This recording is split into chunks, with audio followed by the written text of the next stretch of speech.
आइए शुरू करते हैं न्यूज पर सफर। सबसे पहले आपको दिखाते हैं ऐसी तस्वीरें जिनका जिक्र सरेराह है। ये तस्वीरें सुर्खियों में भी है और सोशल मीडिया पर भी है। इनसे आपका बाखबर होना बेहद जरूरी है क्योंकि चौराहे पर इन्हीं की चर्चा है। चर्चा पैरों से मतदान की भी है। लोकसभा चुनाव के बीच गुजरात के नाडियाड में एक दिव्यांग मतदाता ने सभी के लिए मिसाल पेश की। दरअसल अंकित सोनी नाम के इस वोटर ने अपने पैरों से मतदान किया। अंकित के मुताबिक 20 साल पहले करंट लगने की वजह से उन्होंने अपने दोनों हाथों को खो दिया था, लेकिन इसके बावजूद उन्होंने हार नहीं मानी और ग्रेजुएशन के साथ साथ सीएस भी किया। साथ ही अब इस लोकसभा चुनाव में भी अंकित ने एक मतदाता का पूरा फर्ज निभाया। पिछले 15-20 साल के पहले मुझे इलेक्ट्रिक शॉक के कारण मैंने दोनों हाथ घुमा दिए थे। उसके बाद मैंने अपने टीचर्स और अपने गुरु के आशीर्वाद से ड्राइंग करना शुरू किया। अभी मैं अपनी सारी वो जो क्रिया होती है वो पाँव से करता हूँ। मैंने अभी आपने देखा मैं 15-20 साल से यही पक्ष से पाँव से मतदान करता आ रहा हूँ। तो मेरे यहाँ का नम्र अपील है, आप नजदीकी बूथ पे जाइए और अपना कीमती वोट देकर आइए। बिहार के बगहा में एक निर्दलीय प्रत्याशी ने अनोखे तरीके से नामांकन पत्र दाखिल किया। दरअसल वाल्मीकि नगर लोकसभा सीट पर निर्दलीय उम्मीदवार सैयद हवारी ने गधे पर बैठकर और गले में जूते चप्पल की माला पहनकर अपना पर्चा भरा। इससे जुड़ा एक वीडियो भी सोशल मीडिया पर वायरल हो गया। इस दौरान उन्हें देखने के लिए कई लोग उमड़े। राजस्थान के जोधपुर में एक महिला ने 4 बच्चों को जन्म दिया। महिला की डिलीवरी वहां के उम्मेद अस्पताल में सिजेरियन हुई। बताया गया कि सभी बच्चे 1.5 से 2.25 किलो के वजन के हैं। फिलहाल इन बच्चों की सेहत पर डॉक्टर नजर बनाए हुए हैं। मध्य प्रदेश के सीहोर में 3.5 फीट के समीउल्लाह और उनके 3 फीट के भाई हबीबुल्लाह ने मतदान किया। इस दौरान उनकी 3 फीट की बहन शाहिदा ने भी वोट डाला। समीउल्लाह की उम्र 56 साल तो हबीबुल्लाह की उम्र 65 साल है। वहीं उनकी बहन शाहिदा 68 साल की हैं। इन तीनों भाई बहनों ने वोट डालने के बाद दूसरों को भी मतदान के लिए प्रेरित किया। वोट के लिए बहुत उत्सुक होते हैं, बहुत खुशी होती है कि एक अच्छी सरकार बने और ग्रामीण क्षेत्रों में, शहरी क्षेत्रों में विकास हो और बेरोजगारी के लिए रोजगार हो, गरीबों का साथ हो। बस इसी मुद्दे को लेकर हम लोग वोट डालते हैं। यूपी के संभल में एक युवक ने अनोखे अंदाज में मतदान किया। दरअसल ये युवक वहां घोड़े पर बैठकर पोलिंग बूथ पहुंचा और उसने अपना वोट डाला। इस युवक ने बताया कि वो अलग तरीके से वोट करना चाहता था। देश के विकास के लिए, देश की तरक्की के लिए और मतलब हमारा नया नेता से आए हैं वोट डालने के लिए। जिंदगी का सफर सुहाना हो, इसके लिए सावधान रहना जरूरी है। रोजमर्रा की आपाधापी में कुछ देर बैठकर सोचना समझना भी जरूरी है कि आपके आसपास क्या हो रहा है और जो कुछ हो रहा है उससे हमारी जिंदगी, हमारा परिवार कैसे प्रभावित हो सकता है। इसलिए हॉर्न बजाकर बाखबर करने वाली खबर जरूरी होती है। और आज की ये खबर भीषण गर्मी और उससे होने वाले नुकसान से जुड़ी हुई है। लोकसभा चुनाव के तीसरे चरण के लिए वोट डाले गए। 11 राज्यों और केंद्र शासित प्रदेशों के 93 सीटों के लिए लोगों ने तपती गर्मी में लाइन में खड़े होकर मतदान दिया। अहमदाबाद में प्रधानमंत्री मोदी और गृह मंत्री अमित शाह ने भी मतदान किया। लेकिन भीषण गर्मी और लू के थपेड़ों से लोग परेशान हो रहे हैं। हालात तो ये भी है कि भीषण गर्मी की वजह से लोग बेहोश तक हो जा रहे हैं। इसी को देखते हुए स्वास्थ्य मंत्रालय ने हीट वेव को लेकर गाइडलाइंस जारी की है और खुद को हाइड्रेट रखने के लिए भरपूर पानी पीने की सलाह दी है। लिहाजा तपती गर्मी से बचने के लिए खुद सतर्क हो जाएं और दूसरों को भी सावधान करने के लिए हॉर्न बजाएं।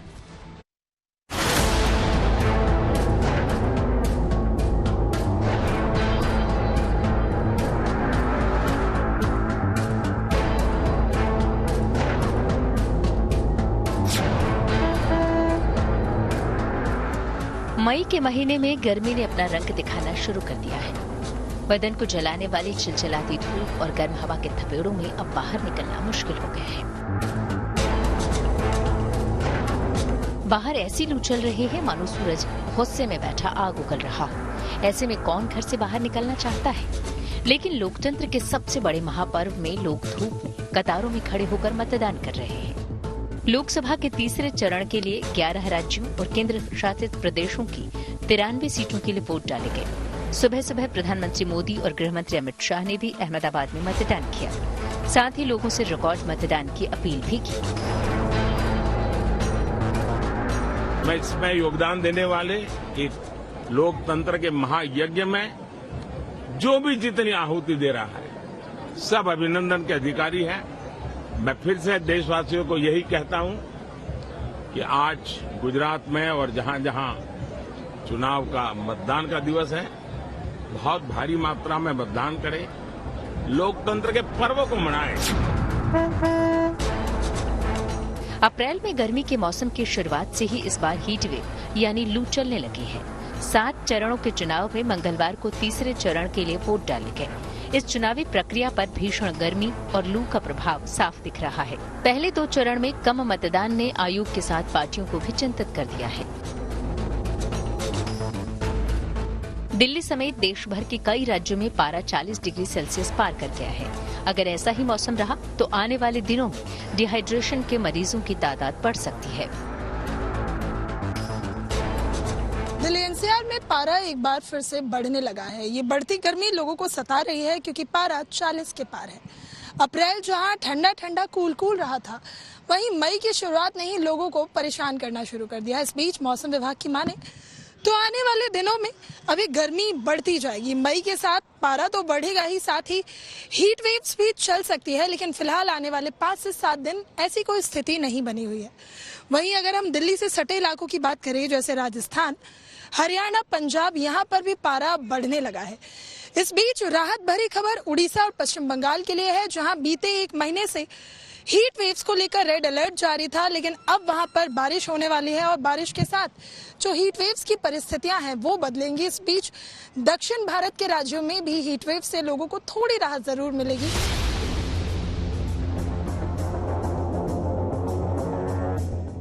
हीट वेव के बढ़ते हुए प्रकोप को देखते हुए केंद्रीय स्वास्थ्य मंत्रालय ने गाइडलाइन जारी की है। स्वास्थ्य मंत्रालय ने सोशल मीडिया एक्स पर एक पोस्ट शेयर किया है। इस पोस्ट के जरिए हेल्थ मिनिस्ट्री ने लोगों को हीट वेव से बचने के लिए खुद को तैयार करने को कहा है। साथ ही अगर गर्मी के चलते आपको घबराहट जैसा कुछ भी महसूस हो रहा है तो खुद को हाइड्रेट रखने की सलाह दी है। खूब पानी पीने, लूज कपड़े पहनने, ठंडी जगह पर रहने को कहा है। इसके अलावा अगर कोई बेहोशी की अवस्था में हो तो उस स्थिति में उसे उसी वक्त पानी न पिलाने का निर्देश दिया है। एक्सपर्ट्स की माने तो बेहोश व्यक्ति को पानी निगलने में दिक्कत होती है। ऐसे में ये पानी पेट की बजाय लंग्स में प्रवेश कर सकता है। ऐसे में उस व्यक्ति को सांस लेने की तकलीफ हो सकती है। साथ ही उसे निमोनिया होने का भी खतरा बढ़ सकता है। अगर व्यक्ति को पानी या फ्लूइड गलत तरीके से दिया गया है तो ब्लड स्ट्रीम में इलेक्ट्रोलाइट्स का असंतुलन पैदा कर सकता है। इससे हार्ट संबंधी दिक्कतें हो सकती हैं। इसके अलावा व्यक्ति के बेहोश होने का असली कारण क्या है, इसे पता लगाने में भी देरी हो सकती है। ऐसे में बड़ा सवाल है कि गर्मी से अगर कोई व्यक्ति बेहोश हो गया तो उस वक्त क्या करना चाहिए। अगर कोई बेहोश हो तो इमरजेंसी की सिचुएशन में व्यक्ति के सिर को धीरे से एक तरफ झुकाकर और टुड्डी को थोड़ा ऊपर उठा दें। इससे श्वसन तंत्र का रास्ता खुला रहेगा। वहीं बेहोश व्यक्ति को अगर उल्टी हो रही है तो ये पोजीशन उसका दम घुटने से बचाता है। इस दौरान ये ध्यान रखा जाना चाहिए कि बेहोश व्यक्ति सांस ले पा रहा है या नहीं। अगर सांस नहीं आ रही है तो उसे CPR देने की कोशिश करें। अगर इसके बाद भी व्यक्ति को परेशानी हो रही हो तो तुरंत उसे अस्पताल लेकर पहुंचाएं। गर्मी के मौसम में बाहर निकलना तब ज्यादा कठिन हो जाता है जब धूप के साथ साथ हीट वेव भी चल रही हो। ऐसे में लू से डिहाइड्रेशन, डायरिया, सिर दर्द और स्किन पर घमौरियां जैसी समस्याएं हो सकती हैं। ऐसे में जब भी घर से बाहर निकले तो अपने साथ ठंडे पानी की बोतल, सनग्लासेस, सनस्क्रीन, ORS का घोल, छाता या टोपी, सिर ढकने के लिए गमछा या तौलिया और पोर्टेबल फैन जरूर रखें।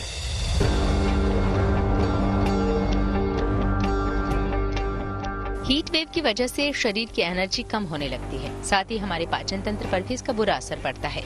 यही कारण है कि हजारों लोग हर साल हीट वेव की चपेट में आकर बीमार पड़ते हैं और दुनिया भर में सैकड़ों लोगों की मौत भी हो जाती है। विश्व मौसम विज्ञान संगठन यानी WMO की हालिया रिपोर्ट के मुताबिक भारत में अप्रैल और जून 2023 में भीषण गर्मी और लू के कारण लगभग 110 लोगों की मौत हो गई। दिल्ली NCR और देश के दूसरे हिस्सों में बढ़ रही गर्मी को देखते हुए मौसम वैज्ञानिकों ने भी लोगों को घरों से बाहर न निकलने की सलाह दी है। दिल्ली NCR के साथ देश के तमाम राज्यों में अब पारा एक बार फिर से बढ़ने लगा है। आने वाले दिनों में मौसम का क्या हाल रहेगा? क्या गर्मी और बढ़ेगी या दिल्ली NCR में भी लू चलने की संभावनाएं हैं? हम समझेंगे मौसम वैज्ञानिक डॉक्टर नरेश कुमार से। सर, कल से हम देख रहे हैं कि पारा थोड़ा सा बढ़ा जरूर है। क्या दिल्ली एनसीआर में लू चलने की संभावनाएं हैं? गर्मी और बढ़ेगी? देखिए, चलिए हम सबसे पहले पूरा एंटायर नॉर्थ वेस्ट इंडिया की बात करते हैं। इस सीजन में नॉर्थ वेस्ट इंडिया में कंटिन्यूस वेस्टर्न डिस्टर्बेंस आने के कारण जहाँ तो थोड़ा रेनफॉल होता रहा, जहाँ बीच में एटमॉस्फेयर क्लाउडी होता रहा, इसके कारण टेम्परेचर्स बहुत ज़्यादा बढ़े नहीं और मैक्सिमम टाइम इवन 40 भी हार्डली टच किए। अगर आप आज का सिनेरियो की बात करेंगे तो आज के दिन including NCR Delhi, Rajasthan, Punjab, south Punjab specifically, Haryana, Uttar Pradesh में जो टेम्परेचर 40 डिग्री से ज़्यादा हैं। अगर आप एनसीआर दिल्ली के आने वाले दिनों की बात करें तो हमारा अनुमान है कि जो टेम्परेचर्स हैं वो 41-42 डिग्री के पास रहने का हमारा ज़्यादा अनुमान है।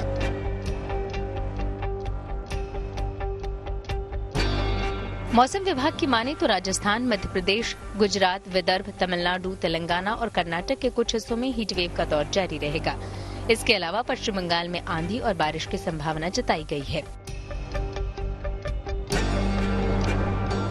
लिहाजा भीषण गर्मी और लू के थपेड़े से बचने के लिए खुद सतर्क हो जाएं और दूसरों को भी सावधान करने के लिए हॉर्न बजाएं। दिल्ली से Neetu Jha, good news today. गर्मी और लू के थपेड़ों की वजह से अगर कोई व्यक्ति बेहोश हो जाता है तो अफरा तफरी मच जाती है, लेकिन ऐसे में क्या करना चाहिए और क्या है विशेषज्ञों की राय, आइए जानते हैं। किसी भी मौसम में कोई भी व्यक्ति अगर बेहोश होता है, हमें कभी भी गलती से उसको बेहोश अवस्था में पानी नहीं देना चाहिए। क्यों?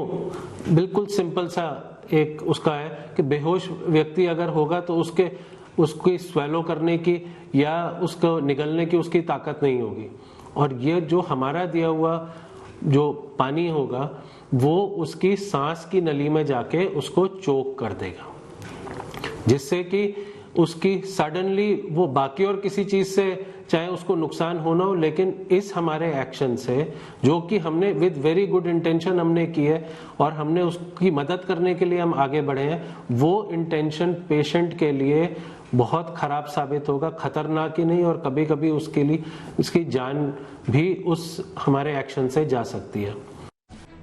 कुलगाम में सुरक्षा बल को बड़ी कामयाबी। आइए आपको सीधे लिए चलते हैं न्यूज एक्सप्रेसवे पर, जहां देश भर की कुछ और जरूरी खबरें कर रही हैं आपका इंतजार।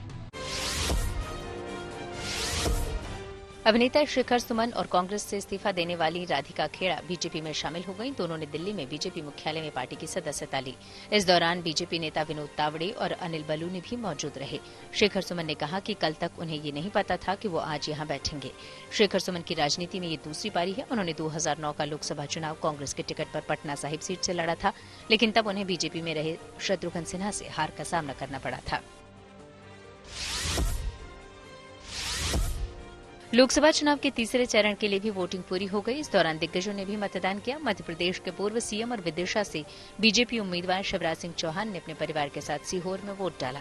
उधर गायक अरिजीत सिंह ने पश्चिम बंगाल के मुर्शिदाबाद में मतदान किया। वो स्कूटी पर अपनी पत्नी के साथ पोलिंग बूथ पहुंचे थे। जम्मू कश्मीर के कुलगाम में सुरक्षा बल को एक बड़ी कामयाबी मिली। दरअसल एक मुठभेड़ में 10 लाख के इनामी बासित डार समेत 3 आतंकियों को ढेर कर दिया गया। बासित ने पिछले 5 साल में वहां कश्मीरी पंडितों और बाहरी लोगों को निशाना बनाया था। वो लश्कर से जुड़े आतंकी संगठन टीआरएफ का कमांडर था। गुजरात के महिसागर में एक दूल्हे ने शादी से पहले मतदान का कर्तव्य निभाया। नयन भाई डामोर ने बग्घी पर बैठकर वोटिंग करने पहुंचे। इस दौरान नयन भाई के साथ उनके पिता जयसिंह भाई डामोर और मां लाडूबेन भी मौजूद रहीं। उत्तराखंड में भगवान केदारनाथ की डोली फाटा पहुंच गई। इस दौरान वहां बड़ी संख्या में श्रद्धालु मौजूद रहे। जगह जगह बाबा की डोली का जोरदार स्वागत किया गया। अब बुधवार को डोली यहां से अपने अगले पड़ाव गौरीकुंड के लिए प्रस्थान करेगी। केदारनाथ की ये डोली अपने शीतकालीन गद्य स्थल ओंकारेश्वर मंदिर से केदारनाथ के लिए रवाना हुई थी। बाबा केदारनाथ के कपाट 10 मई को खुलेंगे।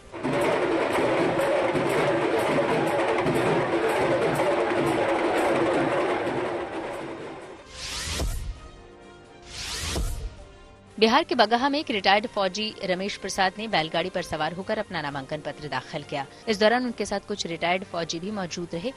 रमेश प्रसाद यहां की वाल्मीकि नगर सीट से चुनाव लड़ रहे हैं। खबरों के एक्सप्रेसवे से आगे रुक करते हैं सियासी ढाबे का, जहां आज की सबसे दिलचस्प खबर मौजूद है। लोकसभा चुनाव के तीसरे चरण की वोटिंग हो गई है। अब 4 चरण के वोट डाले जाने बाकी है, लेकिन इसी बीच आरक्षण की रार सियासी दलों को एक दूसरे पर हमला करने की धार दे रही है। लालू यादव ने मुस्लिम आरक्षण की हिमायत की तो प्रधानमंत्री मोदी और बीजेपी ने इस बहाने कांग्रेस और इंडिया गठबंधन पर हमला शुरू कर दिया। हालांकि लालू यादव ने बाद में सफाई दी और कहा कि आरक्षण का धार्मिक आधार नहीं हो सकता, लेकिन बीजेपी ने कहा कि कर्नाटक में ओबीसी का आरक्षण छीनकर धर्म के आधार पर मुसलमानों को आरक्षण क्यों दिया जा रहा है।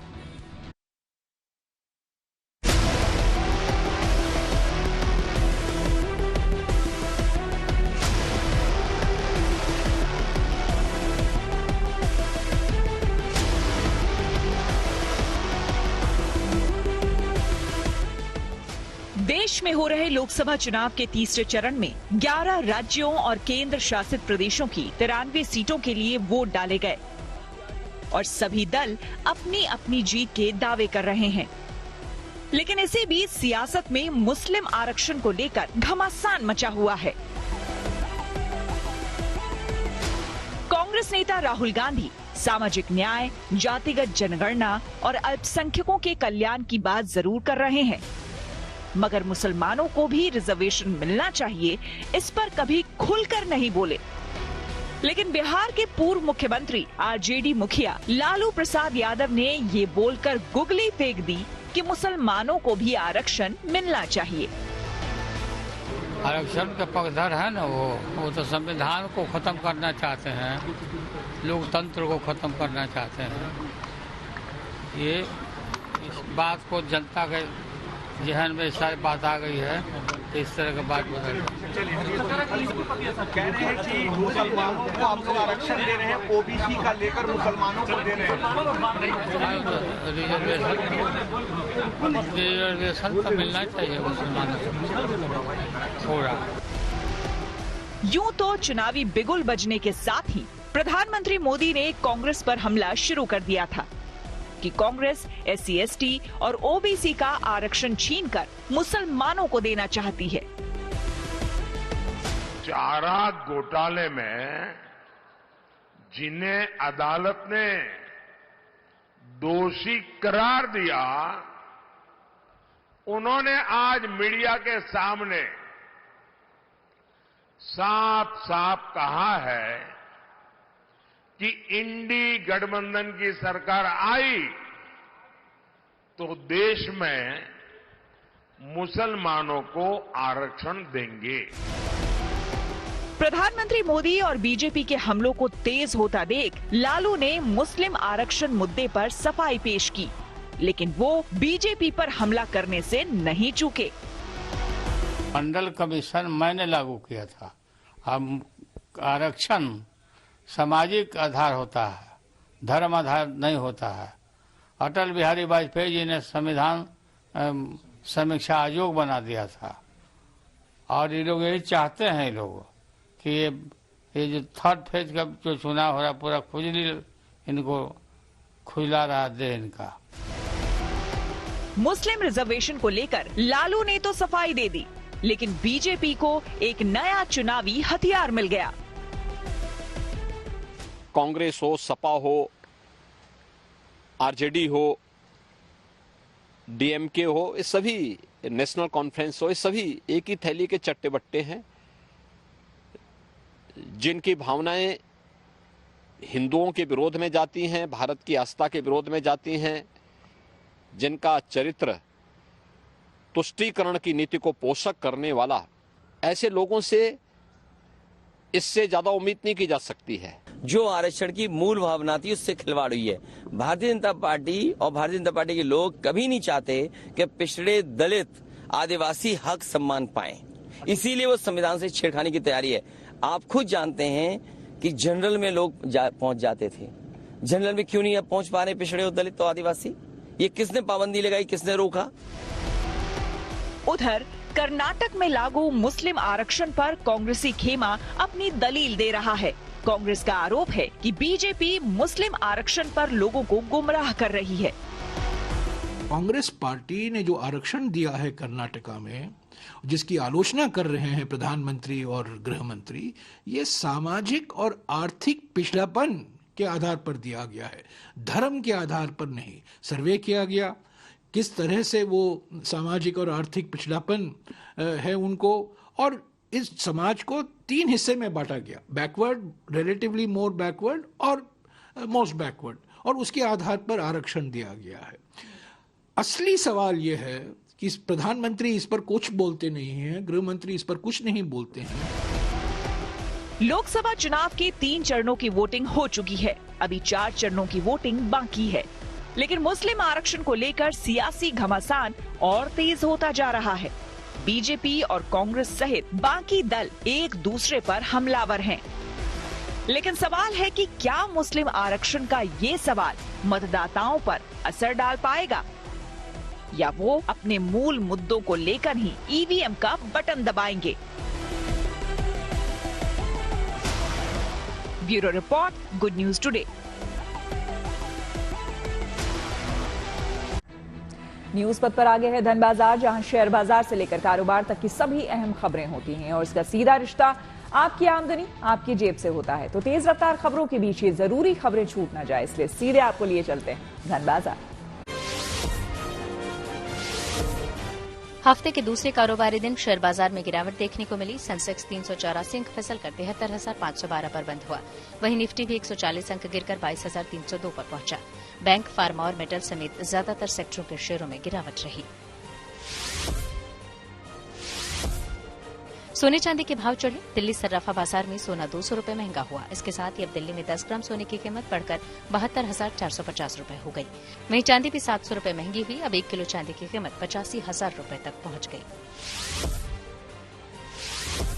अगर आप गाड़ी खरीदने की सोच रहे हैं तो आपके लिए अच्छी खबर है। मारुति सुजुकी अपनी कई गाड़ियों पर भारी डिस्काउंट दे रही है। कंपनी ने ग्रैंड विटारा, जिम्नी, इग्निस समेत कई मॉडल्स पर ऑफर जारी किया है।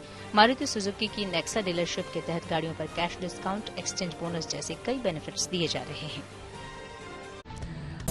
न्यूज पथ के सफर में अब सोशल अड्डा का रुख करते हैं, जहां आज बात होगी नोएडा गाजियाबाद को मिलने वाली नई सौगात की।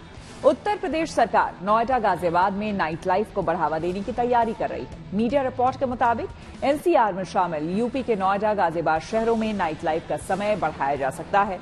माना जा रहा है कि अगले महीने यानी कि जून से नोएडा और गाजियाबाद में बार सुबह 4 बजे तक खोलने की अनुमति दी जा सकती है। अभी नोएडा और गाजियाबाद में रात 1 बजे तक ही बार खोलने की इजाजत है, जबकि दिल्ली के साथ ही एनसीआर में शामिल हरियाणा के गुरुग्राम और फरीदाबाद शहरों में देर रात 3 बजे तक बार खुले रहते हैं। रिपोर्ट के मुताबिक नोएडा रेस्टोरेंट ओनर्स एसोसिएशन ने सुबह 4 बजे तक बार खोलने की परमिशन मांगी है। इस मामले में उत्तर प्रदेश एक्साइज कमिश्नर ने 5 सदस्यों की एक कमेटी बनाई है, जो कि 15 दिन में अपनी रिपोर्ट सौंपेगी। नोएडा के डिस्ट्रिक्ट एक्साइज ऑफिसर ने माना है कि नोएडा गाजियाबाद में अभी लोग देर रात तक पार्टी नहीं कर पाते और इसके लिए उन्हें दिल्ली या फिर गुरुग्राम जाना पड़ता है। ऐसे में नाइट लाइफ के घंटे बढ़ाने से नोएडा गाजियाबाद में लोगों को देर रात तक पार्टी करने की सुविधा तो मिलेगी ही, साथ ही सरकार का राजस्व भी बढ़ेगा। इसके साथ ही excise department Noida, greater Noida में बने आईटी पार्क्स के फूड एंड बेवरेज आउटलेट्स को परमानेंट लिकर लाइसेंस देने की तैयारी में है। एक्साइज ऑफिसर ने बताया कि आने वाले समय में जेवर एयरपोर्ट बनने से शहर में कई बड़ी कंपनियां आएंगी, कई लोग जॉब पर रखे जाएंगे। ऐसे में नाइट लाइफ में सुधार की जरूरत होगी। जानकारी के मुताबिक साल 2023-24 में गौतम बुद्ध नगर का एक्साइज रेवेन्यू 1975 करोड़ रुपए था। एक्साइज ऑफिसर ने कहा कि अगर कमेटी की सिफारिशें लागू हुई तो अगले साल गौतम बुद्ध नगर के एक्साइज रेवेन्यू में 40 से 45% की बढ़ोतरी हो सकती है। जाहिर है नोएडा और गाजियाबाद शहरों में नाइट लाइफ के घंटे बढ़ने से यहां रहने वाले लोगों की लाइफ और हैपनिंग हो जाएगी। इस मुद्दे पर हमने कुछ लोगों से बात की और उनकी राय जानी।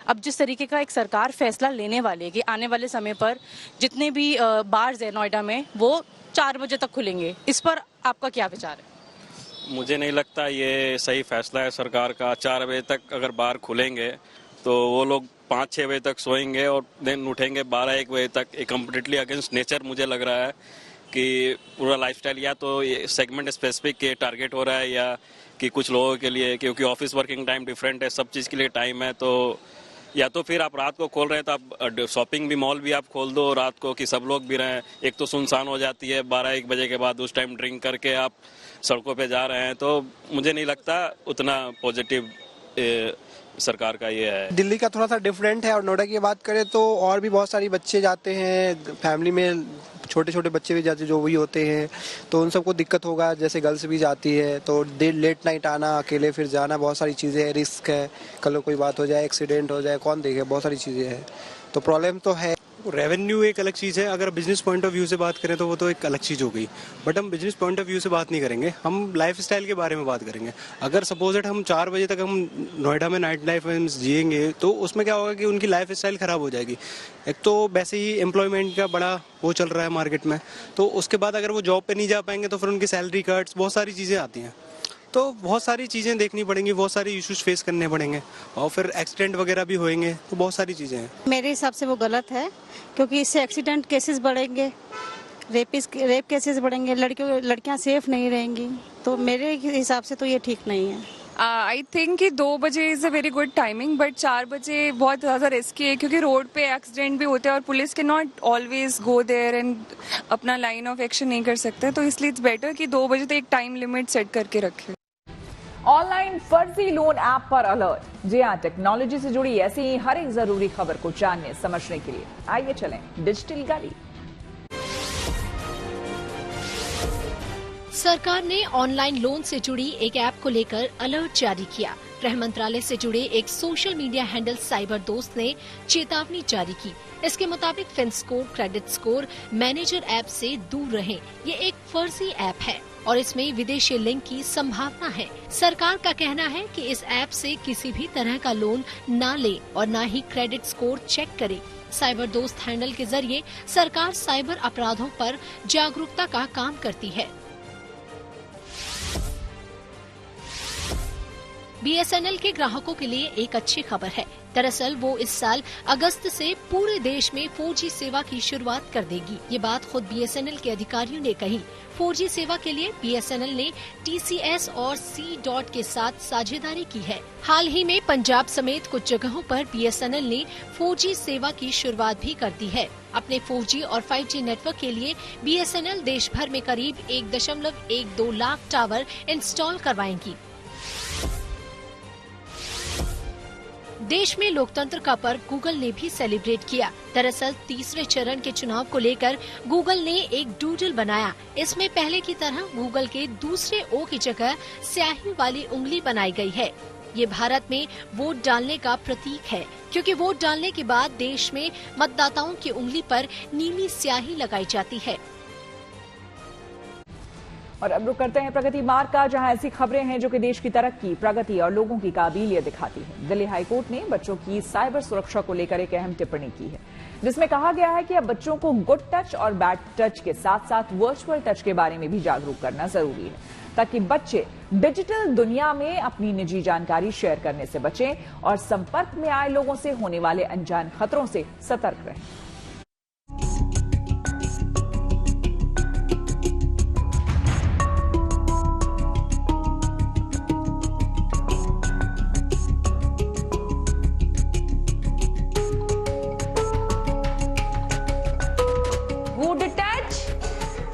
टच, क्या होता है गुड टच और क्या होता है बैड टच।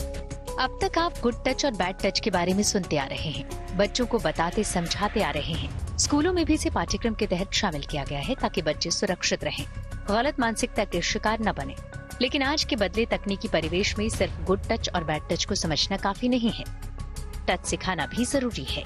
ये बात दिल्ली हाईकोर्ट ने अपनी एक टिप्पणी में कही है। आज की डिजिटल दुनिया में लगभग हर शख्स इंटरनेट से जुड़ा है, जहां उंगलियों के इशारे पर दुनिया के कोने कोने तक पहुंच बन रही है। और इसके साथ ही साइबर क्राइम का ग्राफ भी बढ़ रहा है, जिसके सबसे ज्यादा शिकार बच्चे होते हैं। ऐसे में दिल्ली हाईकोर्ट ने बच्चों को वर्चुअल टच के बारे में भी जागरूक करने की सलाह दी है। हाईकोर्ट ने एक मामले में अपनी टिप्पणी में कहा कि आज के डिजिटल दौर में नाबालिगों को वर्चुअल टच के बारे में भी जागरूक किया जाना चाहिए। बच्चे डिजिटल दुनिया में कैसा व्यवहार करें, इस बारे में भी उन्हें अच्छे से बताना चाहिए। साथ ही कोर्ट ने कहा कि साइबर जगत में किन के साथ संपर्क रखना है और कैसे सुरक्षित रहते हुए अपनी निजी जानकारियां बचानी है, इस बारे में भी उन्हें समझाया जाना चाहिए। माननीय न्यायालय ने कहा है कि हमें अपने बच्चों को गुड टच बैड टच बताने के साथ साथ एक स्टेप और आगे आकर के अब सोचने की जरूरत है, क्योंकि वर्तमान में जो एक वर्चुअल दुनिया है तो हमारे बच्चे बहुत सारे वर्चुअल क्लास भी अटेंड करते हैं, फेसबुक चलाते हैं, डिफरेंट प्लेटफॉर्म पर वो वर्क कर रहे हैं। तो वहां पर अगर कोई उनको गलत कंटेंट सेंड कर रहा है, वल्गर चीजें सेंड कर रहा है या उनसे वल्गर बात कर रहा है, बहुत सारी चीजें ऐसी हो सकती है जो कि हमारे बच्चों को नहीं पता है, तो उनको अब वर्चुअल टच बताना भी जरूरी है, जिसके लिए प्रॉपर टीचिंग भी जरूरी है, प्रॉपर उनकी केयर और पेरेंट्स का बच्चों के साथ कनेक्ट रहना भी जरूरी है। अब यहाँ ये समझना जरूरी है कि हाईकोर्ट ने माता पिता और शिक्षकों को बच्चों को वर्चुअल टच के बारे में जागरूक करने की सलाह क्यों दी। असल में कई बार बच्चे सोशल मीडिया प्लेटफॉर्म पर जुड़ते हैं, नए लोगों के संपर्क में आते हैं, लेकिन उन्हें नहीं पता होता कि वो जिन अनजान लोगों से जुड़ रहे हैं वो कौन लोग हैं, उनकी पहचान सही है या गलत, कहीं वो साइबर ठग तो नहीं, क्योंकि आमतौर पर साइबर ठग सोशल मीडिया पर अपना फर्जी अकाउंट चलाते हैं। नाबालिग बच्चों को नहीं मालूम होता कि वो जिनके संपर्क में हैं, वो उन्हें शारीरिक और मानसिक रूप से चोट पहुंचा सकते हैं, उन्हें अपराध की दुनिया में ले जा सकते हैं। ऐसे में हाईकोर्ट की ये टिप्पणी अहम है, जिसे लोग स्वीकार भी कर रहे हैं। अभी सोशल मीडिया पे या फिर हम टेक्निकली बहुत ज्यादा इन्वॉल्व हैं, तो फिर बेसिक है कि वर्चुअल टच जो भी ये कंसेप्ट है इसके बारे में नॉलेज होना भी जरूरी है, बिकॉज इससे लोग मिसगाइड भी हो रहे होंगे, सफर भी कर रहे होंगे, तो बहुत जरूरी है फिर तो इन्फॉर्मेशन। बच्चे तो आजकल बहुत ज्यादा एक तो डिस्ट्रैक्ट भी हो जाते हैं, तो उन लोगों को इसके बारे में सही नॉलेज देना बहुत जरूरी है, उनको बताना कि क्या सही है क्या गलत है, किस तरीके से इसको यूज करना चाहिए ताकि वो लोग डिस्ट्रैक्ट ना हो। बच्चों को हमें वैसे तो आपने जैसा बताया कि गुड टच और बैड टच के बारे में बता रहे, बट वर्चुअल टच के बारे में नहीं बता रहे, तो हो सकता है कि उन्हें इस चीज की नॉलेज नहीं है, तो उन्हें कोई कुछ भी बोलता है तो वो अपने पेरेंट्स से नहीं बता पाते हो, वो अंदर ही अंदर उन चीजों को लेके, और हो सकता है कि वो उनके माइंड पे भी इफेक्ट पड़े। तो इसके बारे में बताना चाहिए, लोगों को खुल के बात करनी चाहिए कि अगर किसी को कोई प्रॉब्लम हो तो फिर वो अपने बड़े लोगों को या अपने फ्रेंड्स को बता सके और चीजों को अपने अंदर ना रखे। टेक्नोलॉजी के इस दौर में बच्चों को साइबर दुनिया से दूर नहीं किया जा सकता, लेकिन उन्हें जागरूक कर इसी दुनिया में सुरक्षित किया जा सकता है। जिस तरीके से डिजिटल दौर है, तो ये बहुत जरूरी हो जाता है कि बच्चों को वर्चुअल टच के बारे में भी उतनी ही नॉलेज हो जितनी गुड टच और बैड टच के बारे में भी है। कैमरा पर्सन शैलेंद्र कुमार के साथ मनीषा लड्डा, दिल्ली। इसी के साथ न्यूज वक्त में मेरे यानी कि श्वेता झा के साथ फिलहाल इतना ही। देश दुनिया के तमाम पॉजिटिव खबरों के लिए आप देखते रहिए गुड न्यूज टुडे।